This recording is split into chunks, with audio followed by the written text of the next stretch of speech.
Hi, boxing maniacs. How are you doing? Yeah, it turns out I forgot to actually one big fight. I forgot to cover one big fight this weekend. That is David Benavidez versus Kyrone Davis. Yeah, I didn't see it, unfortunately. But anyway, now I can talk a little about it. Yeah, so this is Hmm. This guy, Kyrone Davis, I really don't know much about. I don't know anything actually, almost except what says on his record. Yeah. So actually, he's had a split draw against Anthony Dirrell this year in February. So I guess he's no joke. But he's lost to a guy called Patrick Day by unanimous decision in 2018. And this guy is like 14-2-1 when they fought. So yeah, and he's also lost to Junior Castillo in 2016, also by unanimous decision. So those are his only two losses. While this guy actually has only is no puncher, 6 KOs of 16 wins. So I was just watching the press conference for this fight, and this guy Davis was actually, he said that he would like knock Benavidez out. That sounds pretty preposterous now that I see his record. He doesn't seem to have the power to do it. Of course, Benavidez is still undefeated, 24-0 with 21 knockouts. And well, this is what I don't get, but he is definitely the taller man. Davis is 5'10", and there has got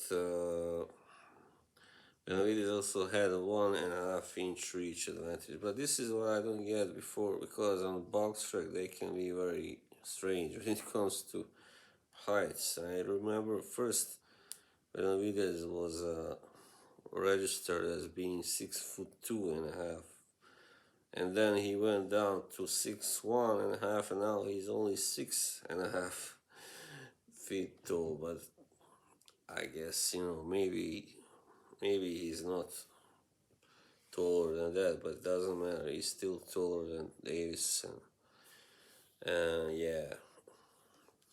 So he's actually, yeah, of course, a guy. Even though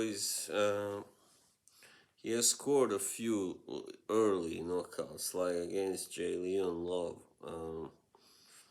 and Sherali Mamajano, and a few others. But in his best fights, I mean his most important fights that he won by stoppage, it was mostly later rounds, and like 9 and 10 and 11. He's actually his last three stoppages. Anthony Dirrell, he stopped in 9 rounds, which is so far his strongest win. And then Romer Alexis Angulo, he stopped in 10 rounds, corner retirement. In his last fight, which was on March this year, he stopped Ronald Ellis by 11th round TKO. And Ellis is a really solid fighter actually. Yeah. So what I actually what can you expect, other than another stoppage victory for Benavidez? Really, I really don't see what else. Of course, this guy Davis seems to be a tough cookie. He hasn't been stopped yet, but it doesn't matter really, because when he fought Dirrell was already, on his way down. He was no longer at his best, so it doesn't really mean much that he managed to get a draw, but it only means that he is not totally garbage. So maybe this fight will go the distance, because I don't know, maybe this guy is really tough, So Kyrone Davis, but still, I think Benavidez will very likely stop him eventually. Yeah, because he's just that good, and offensively, he's not really usually a guy who, like a one punch type of fighter, but he breaks you down with constant attack, He does have power, but it's not you know, like in that vein, like Mike Tyson or Julian Jackson, that sort of power. It's more like he breaks you down, and yeah, then he takes you out. Usually, I mean against better fighters anyway. So my prediction is that I think Benavidez will win in between 8 and 10 rounds, probably stoppage. Yeah.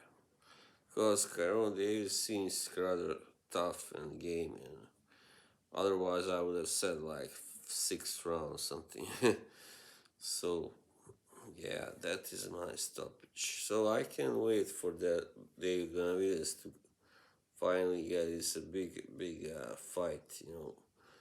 Whoever it may be against. I will of course most like to see him fight Canelo because I think he really presents the greatest challenge for Canelo at 168 right now. Definitely, yeah. He's just too big, too strong, too good. Too much of everything for Yes. So I hope he will soon get the fight he really deserves. So because it's about time. This is more like a stay busy fight. So you know. Yeah, all right. Enough said about that. So see you, and thanks for watching. Bye bye.